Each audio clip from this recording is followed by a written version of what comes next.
Hi, everybody. I'm Megan Thompson, and I wanted to touch base with you guys today about some interesting and controversial information that got me fired up today or yesterday when I was listening to it. And I posted last night in the group that I would be talking to you about this today, but because it was 10:30 at night, I knew that I wouldn't be very articulate, so here I am.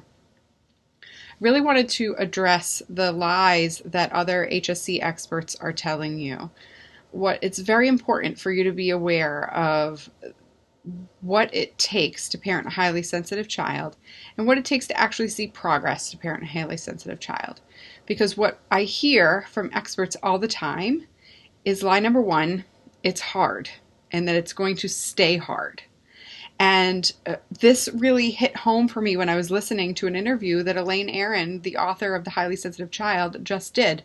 She literally said in an interview for parents that it's going to be hard for several years. And I have to tell you that that is a flat out lie. It's not true. I see the progress within weeks with my clients that I work with, parents that I work with. And so it's very important for you to be aware that if people are telling you that it's hard to parent a highly sensitive child, it's because they haven't figured out what's worked to help you get there. So they've just come up with the conclusion, a thought for themselves, that this is just a difficult thing to solve, difficult problem to solve.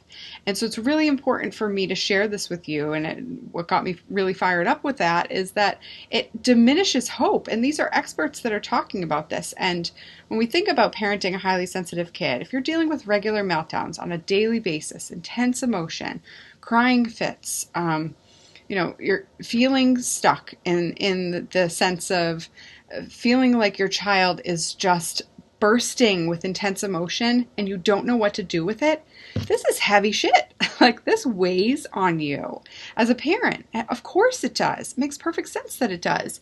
And if that's the case, then you're carrying along a lot of guilt, anxiety, frustration, intense emotion yourself because you don't know how to fix it. I hear from parents all the time. I talk to parents almost every day that they just don't know how to get connected to their highly sensitive kid. They feel like they're not helping. And so if this is you, keep listening, because it's really very important to know that if this is an emotion you're experiencing and you're reaching out for support from other professionals or for other people in your community, and they're telling you that this is going to be hard for the next several years, then you need to listen to different people. I mean, it's just plain and simple. They're lying to you because they don't know the real truth. And the real truth is that it can be very easy to solve this problem if you do several things that we'll talk about today. The first thing that I really want to clarify, because I have people listening today, is that if there is a professional in your child's life, or if you're working with or speaking with relatives, your loved ones, trying to get support, because it's very difficult to parent a highly sensitive child if you don't know what you're doing. And they're saying that it's something you need to ride out. If they're saying that you just need to figure it out on your own, or that your child will learn to manage their emotions on their own, or that they'll just grow out of it, then you're being lied to. This will not happen without the right strategy, support, and plan. And it's very important to be aware of that. And what I want to do is really pick apart where this message comes from, okay? Because if we can understand where the message is coming from, then we don't judge the people who are just sharing mistruths.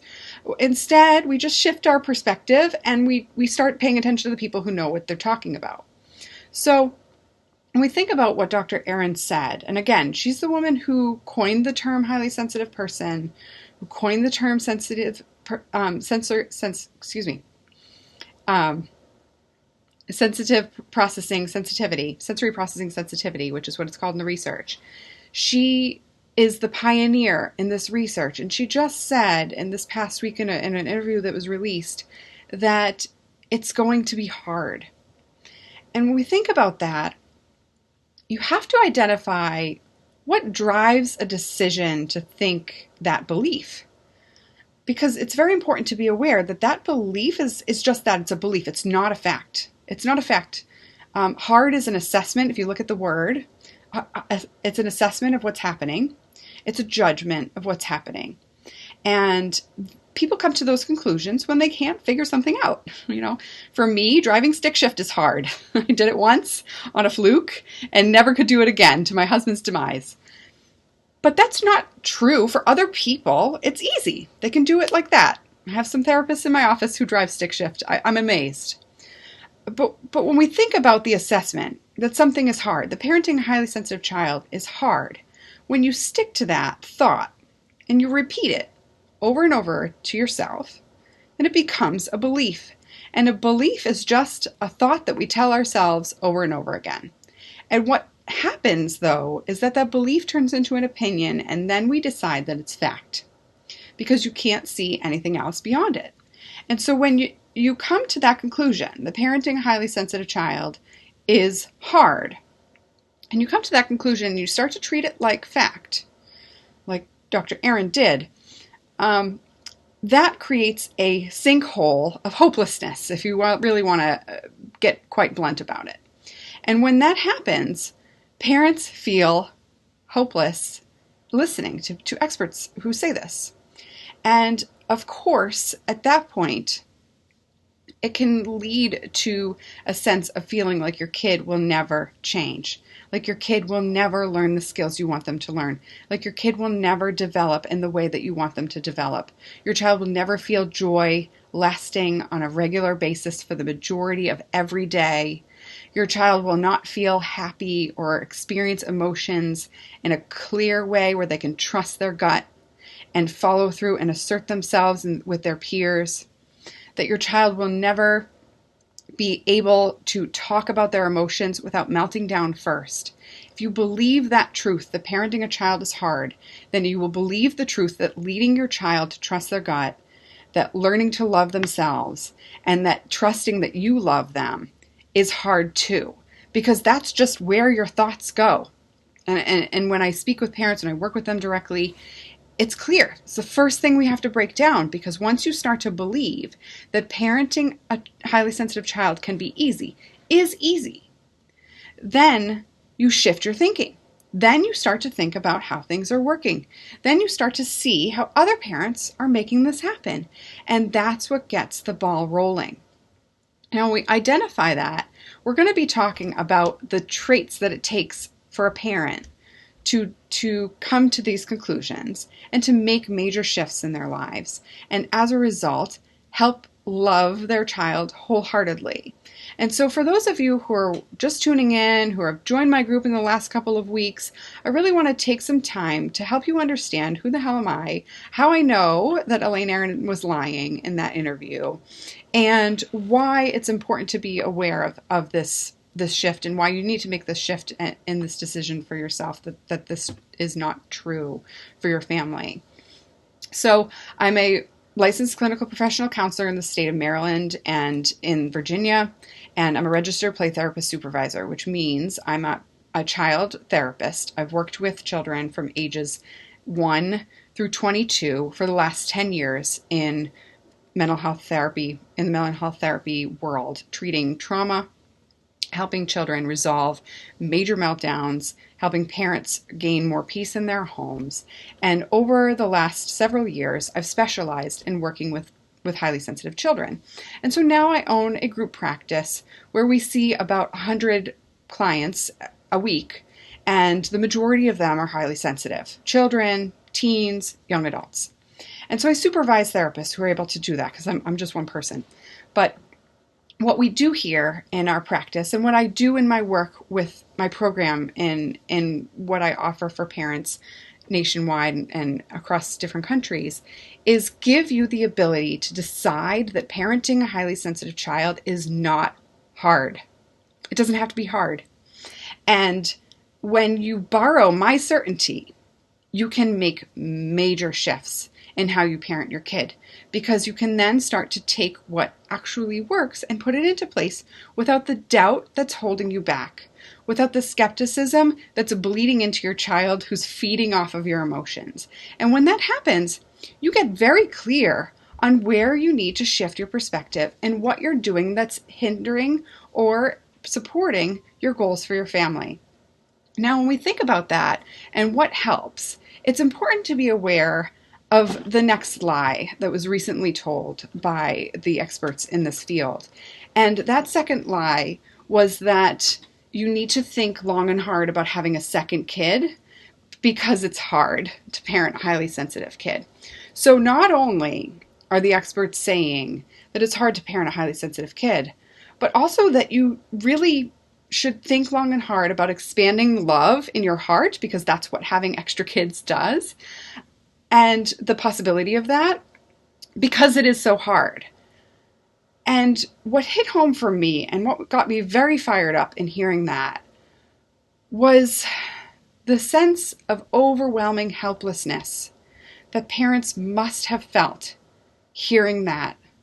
Because when you want to love in your household, expanding your family should not be a limitation. And when that's happening, when parents are being told that when you have a highly sensitive kid in the mix of your household and you can't have more than one, or you should think long and hard about having more than one, to me, that was devastating to hear, because it is nobody's fucking choice but yours and your partner, or if you decide to have more children on your own, to decide to expand love in your heart. And no one should take that away from you. And when someone says that because parenting a highly sensitive kid is hard because they haven't figured out how to teach people how to do it properly, and then they say, and therefore that should mean having extra kids should be something that you should really think long and hard of, I start to get really intense about my emotion in that respect. And so when we think about what it takes to parent a highly sensitive kid, and what it takes to successfully parent a highly sensitive kid, and what it takes to love your highly sensitive kid in a way that helps them love themselves and helps them love how they are sensitive and view their sensitivity as superpower, it's very important to be aware that it takes, just in summation, about 4 traits. Okay? So I really want to break that down for you today. The first is decisiveness. You have to decide for your family and for yourself that you will not allow the false belief, that parenting a highly sensitive kid is hard, to dictate how you live your life. You have to decide to solve this problem for yourself now, and you have to decide who to trust in making these decisions and parenting your children so that it doesn't take years to solve this problem. And the next thing is that you have to be committed, because when parenting a highly sensitive child starts to feel like a roller coaster, you have to stay focused on your goal of living in a peaceful and joyful home. And that will help you identify what's holding you back. And if you're able to be committed, to be introspective, to be aware of what it is that you are struggling with, and then to be aware of what your child is struggling with, then you're able to communicate more clearly and more effectively with your kiddo so that you can identify the emotions that your child needs to develop more skills in communicating more effectively and be more efficient in what strategies you're using to change the dynamic in your household. Now, when we think about what you need to parent a highly sensitive child so that it's easy, what you have to do next is be resourceful. Now, in that interview, Elaine Aron did say that it is helpful for lots of parents of highly sensitive kids to access professional resources in that respect. And so obviously, I'm here for you in that respect so that you have that opportunity. But what's very important to be aware of is to tap into what it is that's actually working. So when you think about making a commitment to your family, and when you think about making a decision around what's important for your children, you have to decide to identify what resources you have to help yourself and help your child communicate their emotions clearly. So if the resources you have in the community, like your kid's teacher or grandparents that help caregive, or your spouse or co-parent, or the family members outside of your immediate household, or your neighbors, whoever else helps you parent your kid, it takes a village, is if you're tapping into those resources in a way that helps you feel supported so that you can continue to be more clear and loving in your child, then those resources are assets for you. And so I really encourage you to lean on them. And if you're a parent who's struggling to find those resources, then use this group here. Use the resources you have here. Identify what you're learning in the masterclass and the lives that I do here and the posts that I post, and then book a call. You have to get on the phone to decide what it is that's holding you back, what you're really struggling with, and then shift that.